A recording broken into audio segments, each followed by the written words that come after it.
내 하나님 여호와께서 너희 가운데 내 형제 중에서 너를 위하여 나와 같은 선지자 하나를 일으키시리니 너희는 그의 말을 들을지니라. 이것이 곧 내가 총회의 날에 호렙산에서 내 하나님 여호와께 구한 것이라. 곧 내가 말하기를 내가 다시는 내 하나님 여호와의 음성을 듣지 않게 하시고 다시는 이 큰 불을 보지 않게 하소서. 두렵건대 내가 죽을까 하나이다 하매 여호와께서 내게 이르시되 그들의 말이 옳도다. 내가 그들의 형제 중에서 너와 같은 선지자 하나를 그들을 위하여 일으키고 내 말을 그 입에 두리니 내가 그에게 명령하는 것을 그가 무리에게 다 말하리라. 누구든지 내 이름으로 전하는 내 말을 듣지 아니하는 자는 내게 벌을 받을 것이요 만일 어떤 선지자가 내가 전하라고 명령하지 아니한 말을 제 마음대로 내 이름으로 전하든지 다른 신들의 이름으로 말하면 그 선지자는 죽임을 당하리라 하셨느니라. 내가 마음속으로 이르기를 그 말이 여호와께서 이르신 말씀인지 우리가 어떻게 알리요 하리라. 만일 선지자가 있어 여호와의 이름으로 말한 일에 증언도 없고 성취함도 없으면 이는 여호와께서 말씀하신 것이 아니요 그 선지자가 제 마음대로 한 말이니 너는 그를 두려워하지 말지니라. 제가 언제나 그렇지만 오늘 말씀도 굉장히 중요하다고 좀 강조를 하고 싶습니다. 왜 그러냐면 오늘의 말씀을 우리가 잘 들으면 우리가 인생에서 고난을 안 당할 수는 없습니다. 완벽하게 이제 면제받을 수는 없지만 그러나 오늘 말씀을 잘 들으면 인생에 당할 수밖에 없는 고난을 엄청나게 줄이거나 심지어는 어떤 고난은 면제받는 은혜를 받을 수도 있기 때문이에요. 그런데 우리가 이 고난을 피할 수 있도록 이 고난을 감해 주시는 은혜를 받게 하기 위해서 하나님께서 친히 세우신 존재를 누구라고 하시냐? 그게 바로 선지자예요. 여러분 오늘 말씀을 한번 보시죠. 오늘 말씀을 보면 내 하나님께서 너를 위해서 너 때문에 반드시 들어야 될 말을 해주는 그 한 사람을 세웠다라고 해요. 그 사람은 나 때문에 세움받은 사람이고 나 때문에 부름받은 사람이에요. 그런데 그가 누구냐? 바로 그가 선지자라는 거예요. 그런데 그 선지자가 나에게 뭘 해주려고, 하나님께서 그를 통해 나에게 뭘 해주시려고 그를 세웠을까요? 여러분 오늘 말씀을 보면 모세가 최초로 부름받은 선지자인데 여러분 그가 어떻게 부름받았는지 그리고 무엇을 위해서 부름받았는지 자기 이야기를 해주는 겁니다. 자, 이스라엘 백성이 출애굽한 뒤에 그들이 하나님의 백성으로 살려면 당연히 하나님의 음성을 들어야 되고 깨달아야 되고 하나님을 만나야 되겠죠. 그런데 문제는 뭐냐면 16절에 나오는 것처럼 죄인인 인간이 하나님의 말씀을 깨닫기 위해서는, 그리고 죄인인 인간이 하나님의 백성으로 변화되기 위해서는 반드시 하나님 주변을 감싸고 있는 거룩한 불을 통과해야 그 음성이 들리는 영역으로 들어가고 하나님의 형상을 보는 영역으로 들어가는 거예요. 이 말 뜻이 뭐냐면 누구라도 하나님을 만나려면, 누구라도 변화가 되고 그 말씀이 들리려면 내 죄를 회개하게 하는 고난을 한 번은 통과해야 된다라는 거예요. 그게 바로 오늘 불로 표현이 되는 겁니다. 그래서 베드로는 신자가 한 번은 통과해야 되는 이 고난을 불시험이라고 표현을 했고 요번 이 과정을 연단이라고 표현했어요. 이 불은 그냥 고통이 아니고요, 하나님을 만나기 위해서 반드시 한 번은 신자가 거쳐야 되는 과정이에요. 그런데 자비로우신 하나님이 우리 수준이 낮으니까, 우리가 성도들이 다 수준이 똑같지 않거든요. 우리 중에는 조금만 이 바람이 불어도 날아가 버리는 이 수준 낮은 성도들, 연약한 성도들이 있기 때문에 하나님이 고난과 관련해서 한 가지 자비를 베푸신 거예요. 그게 뭐냐면 다 당하지 말라는 거예요. 안 당할 수는 없는데 제발 다 당하지는 말라는 거예요. 그래서 이스라엘의 대표로 그나마 수준 높다고 선택된 한 사람, 그나마 심지가 굳은 한 사람, 그 한 사람이 불을 통과해서 나에게 오라는 거예요. 네가 대표해서 이 불을 경험하라는 거예요. 그러니까 네가 이스라엘 전체를 대신해서 한 번 연단받고 이스라엘 전체를 대신해서 말씀을 깨달으라는 거예요. 그래서 우리 주변에는 반드시 내가 당해야 될 고난을 대신 당하고 내가 깨달아야 될 말씀을 대신 깨달아준, 하나님의 음성을 나 대신 들어준 이런 모세와 같은 선지자가 있는 거예요.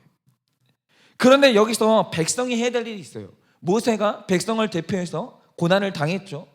모세가 백성을 대표해서 불을 통과했죠. 그리고 말씀을 깨달았죠.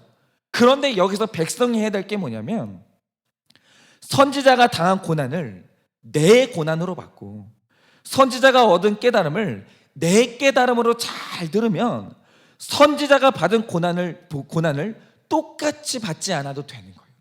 선지자가 통과한 불을 똑같이 통과하지 않아도 되는 거예요. 여러분, 이걸 신학에서는 대표성의 원리라고 하는데요, 바로 예수님이 그래서 우리의 가장 좋은 참 선지자가 되시는 거잖아요. 여러분, 우리의 구원이라는 게 어떻게 이루어졌습니까? 예수님이 우리를 대표해서 십자가에 오르시고 우리를 대표해서 깨달아 주셨는데, 누구든지 예수님의 십자가를 내 십자가로 받아들이고 예수님이 당한 고난을 내가 받아야 될 고난으로 받아들이고 예수님의 죽음을 내가 죽었어야 될 그 죽음으로 받아들일 때에 그는 예수님의 십자가를 면제받고 예수님의 죽음을 면제받을 수 있는 거예요. 내 것으로 받아들이기만 하면, 내 것으로 여기기만 해도 여러분, 우리는 다 면제받을 수 있는 거예요. 바로 이게 하나님께서 우리에게 주신 자비고 은혜예요. 안 당할 수는 없지만 다 당하지는 말라는 거예요. 그런데 여기에서 인간의 교만이 드러나는데요, 여러분, 세상에서 제일 교만한 사람이 누군지 아십니까? 예수님이 당한 고난이 나와 상관없는 고난이고 예수님이 지신 십자가가 나랑 상관없는 십자가인 사람이 세상에서 가장 멍청하고 교만한 사람인 거예요. 도대체 왜 그렇게 고통스럽게 죽으셨대? 아니, 도대체 왜 그 고난을 당하셨대? 아니, 도대체 왜 그러셨대? 여러분, 이게 이해가 안 되는 사람은 자기가 그 십자가를 지고 자기가 그 고난을 당해야 되는 거예요. 여러분, 아무리 자비의 방편을 줘도, 다 당하지 않을 방법을 줘도, 여러분, 우리에게 고난을 면제시켜주는 예수 그리스도를 우리에게 주셔도 그거를 나의 예수님, 나의 십자가, 나의 죽음으로 붙들지 못하면 그건 고스란히 내가 당해야 되는 거예요. 여러분, 마찬가지로 우리 주변에 나 때문에 나를 대신해서 고난당하고 나를 대신해서 대신 깨달아준 선지자들이 오늘도 자신의 약재료를 간증하고 죄 고백을 해요. 하는데 누구든지 그 죄 고백과 그 고난의 간증을 들을 때마다 그들이 당한 고난을 내 고난으로 받고 그들이 고백하는 죄의 깨달음을 내 죄로 여길 때 그는 인생에서 당해야 되는 상당 부분의 고난에서 면제받을 수 있고 심지어는 피해갈 수도 있는 거예요. 그리고 바로 그게 세상에서 가장 지혜로운 사람인 거예요. 즉, 어떤 고난의 이야기, 죄의 이야기를 들어도 내 이야기를 잘 듣는 게 최고로 복받는 아름다운 길인 겁니다. 그런데 우리 중에는 나를 대신한 선지자가 아무리 외치고 아무리 설득을 해도 그들의 말들이 나와 아무 상관이 없고 그들이 당한 고난을 들을 때 그게 그렇게 무시가 되는 세상에서 가장 교만한 사람들이 있다라는 거예요. 여러분, 이스라엘의 역사에서 왕정 시대가 몰락으로 끝났던 이유가 뭡니까? 하나님께서 사랑으로 계속해서 선지자를 보내셨어요. 나를 위해서 대신 고난당해주고 나를 위해서 대신 깨달아준 선지자를 계속해서 보내셨습니다. 그런데 이 교만한 백성들은 선지자의 고난과 깨달음이 나와 아무 상관이 없었던 거예요. 그러니 결국 어떤 일이 일어났습니까? 다 당하지 말라고, 제발 다 당하지 말라고 했던 고난을 그들이 전부 다 당해야 됐던 겁니다. 그래서 사람이 좋은 선지자, 좋은 지도자를 잘 만나면 인생이 해석되고 인생의 방황이 끝나는 거예요. 그러면 이제 여기서 중요한 건 이겁니다. 이 땅에 태어나는 모든 사람이 다 어려움을 겪게 되는데 그 중에서 참된 선지자는 누구냐라는 거예요. 그거는 두 가지 기준으로 분별하시면 틀림이 없는데, 제가 큐티한 지 얼마 안 됐을 때 한 평신도 지도자에게 도대체 고통과 고난의 차이가 뭔가 그걸 물어본 적이 있습니다. 그때 이분이 자신도 배운 거라고 하면서 이제 말씀을 해주시는 게, 어떤 사건을 만났을 때 그 사건이 하나님과 나 사이를 한 발자국도 가까이 하지 못했다. 고난을 그 사건을 만나는 중에 한마디도 말씀이 귀에 들리지 않는다라고 하면 그냥 그거는 고통이라는 거예요. 누구나 다 당하는 고통. 그런데 어떤 사건이 나를 하나님 가까운 곳으로 이끌었고 어떤 사건으로 말미암아 내 귀에 말씀이 들렸다라고 하면 그거는 하나님이 주시는 고난이라는 거예요. 그러니까 인생의 고난이 그를 하나님과 가까운 곳으로 이끌었는가? 이게 가장 중요해요. 여러분 모세를 보세요. 여러분 모세 같은 경우에 그가 불을 통과했어요. 불을 통과하고 나니 거기서 만난 게 누굽니까? 하나님을 가까이에서 만나는 거예요. 그 불을 통과하고 나니까 하나님 음성이 너무 뚜렷하게 들리는 거예요. 그리고 그가 그 불을 통과하고 난 이후에는 혈기로 가득했던 그의 인격이 지면에서 가장 온유한 사람으로 변화됐어요. 그러니까 선지자의 본질은 뭐냐? 선지자는 남을 변화시키는 사람이 아니라 고난을 통해 나에게 말씀을 들리고 내 인생에 해석된 사람이에요. 내가 먼저 변화된 사람, 그 말씀이 나를 변화시킨 간증이 있는 사람, 여러분 그가 바로 선지자예요. 그런데 여기에서 두 번째로 중요한 게 있죠. 그게 뭐냐면, 그러면 그 사람이 자기 깨달음으로 우리를 이끌고자 하는 곳이 어디냐라는 거예요. 여러분 18절을 보면 선지자는 누구냐? 하나님이 자기 말을 그 입에 둔 사람이에요. 그러니까 이런 거죠. 만약 그 사람이 자기 고난을 이야기하면서 나를 존경하게 만들었다. 여러분 그 사람의 고난의 이야기를 듣는데 그 사람만 기억이 난다. 여러분 그러면 그는 거짓 선지자예요. 그런데 그의 입에서 나오는 말씀을 열심히 들었더니 큐티가 열리고 하나님 말씀이 열리고, 여러분 그의 말씀에서 입에서 나오는 간증을 열심히 들었더니 여러분 말씀으로 내 인생에 해석됐다. 여러분 그는 바로 참 선지자인 거예요. 여러분 선지자라는 것은 고난을 통해서 내가 먼저 말씀이 들린 사람이고 타인에게 말씀을 깨닫도록 도와주는 존재라는 거예요. 그런데 여러분 이런 선지자를 아무 때나 만나는 게 아니고 아무 데서나 만나는 게 아니에요. 여러분 이런 이타적인 사람을 아무 데서나 만나는 게 아닙니다. 그러므로 여러분 우리가 이런 참 선지자를 만났을 때 그 사람 옆에 딱 붙어 있으면서 그 사람이 하는 말을 잘 들으면 내 인생의 방황이 끝나는 거예요. 그래서 이 말씀을 듣고 생각을 해보니까 제가 얼마나 복이 많은 사람인지 그 깨달아지는 거예요. 왜 그러냐면 제 인생에 좋은 선지자를 너무 많이 만난 거예요. 그러면 내 인생에 붙여주신 첫 번째 선지자가 누구인가라고 하면 두말할 것 없이 제 아버지죠. 여러분 저희 아버지는 저희 집안에 세워진 1세대 목회자예요. 여러분 그런 분들 많으시죠? 내가 그 집안에서 부름받은 최초의 그리스도인들이 있고 내가 그 집안에서 부름받은 이 최초의 이 사역자들이 있어요. 그런데 이제 많은 분들이 말씀을 하시는 게 이 1세대 목회자 그리고 1세대 신자는 고난을 많이 당한다는 거예요. 근데 그 이유가 뭐냐면 뭐 기도가 쌓이지 않았거나 아니 그 사람이 뭐 3대 때 신앙인보다 뭔가 부족하거나 그게 아니에요. 이유가 뭐냐면 바로 그 사람이 선지자로 부름을 받은 거예요. 먼저 깨달아주고 먼저 당하고 먼저 깨달아줘 대신 깨달아주는 사람으로 그 선지자로 바로 그가 부름을 받은 거예요. 여러분 그거는 수준의 문제가 아니고요 직분의 문제인 거예요. 여러분 그가 선지자로 부름을 받은 겁니다. 저희 아버지도 저희 집안의 선지자였어요. 그래서 저희 아버지는요 저처럼 고난을 간증해 주거나 깨달은 것을 말해줄 아버지 목회자가 없었어요.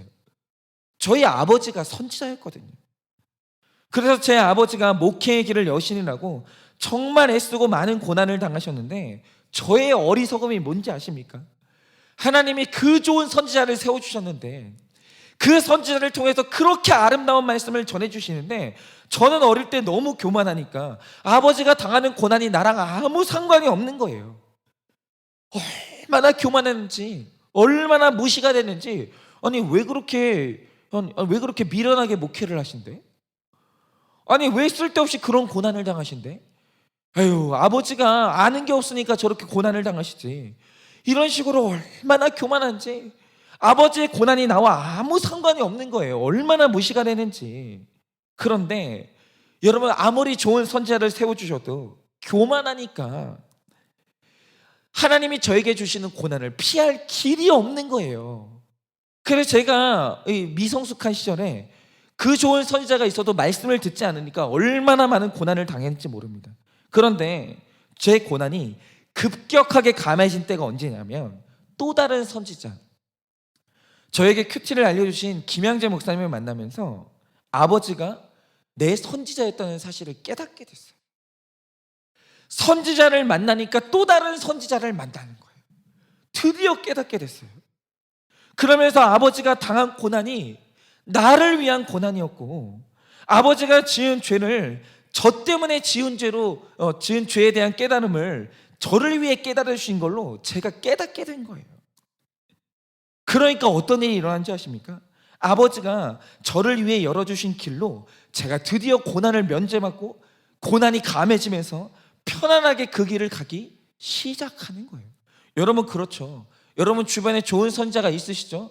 좋은 선지자를 만나서 어떻게 됐습니까? 여러분, 우리는 그 선지자가 당한 고난을 다 당하지 않아도 되는 거예요. 여러분, 우리가 그 선지자, 나 대신 깨달아준, 나 대신 고난당해준 그 선지자 덕분에 우리가 얼마나 이 길을 편하게 갑니까? 여러분, 그렇지 않습니까? 여러분, 제가 드디어 그 복을 받은 거예요. 여러분, 바로 이겁니다. 여러분, 우리 인생에서 가장 큰 복이 뭐냐면 좋은 선지자 만나는 복인데, 여러분은 그 선지자가 말하는 말씀을 잘 듣고 있습니까? 그 선지자가 당한 고난을 내 고난으로 여기십니까? 여러분, 그가 죄에 대한 깨달음을 말씀으로 해석하면서 나누어 줄 때, 여러분, 그 깨달음을 나의 죄로 여기고 계십니까? 여러분, 이게 바로 중요한 거예요. 여러분, 부디 바라는 것은 오늘도 큐티집을 펴기만 해도 여러분, 거기에 선지자들의 말씀이 있어요. 자기 죄를 말씀으로 깨닫고 자기 고난을 말씀으로 깨달아서 당신은 당하지 말라고, 당신은 나처럼 죄 짓지 말라고 오늘도 선지자들이 이렇게 좋은 글들을 써놨는데, 이렇게 좋은 간증들을 써놨는데 오늘 이게 나랑 상관이 없잖아요. 결국에는 그 고난을 내가 당해야 되는 거예요. 여러분, 그 수치를 내가 당해야 되는 거예요. 그런데 오늘도 이 선지자의 말씀을 내 말씀으로, 나를 위한 말씀으로 겸손하게 잘 받으면, 여러분, 우리는 이 수치를 다 당하지 않아도 되고 이 고난을 다 당하지 않아도 되는 거예요. 여러분, 정말 설교 때마다 우리를 위해 대신 고난당하고 대신 깨달아준 사람들의 간증을 소개할 때 그때마다 그것을 다 내 이야기로 받으시고 고난이 감해지는 은혜를 받으시기를 예수님의 이름으로 축원을 드립니다.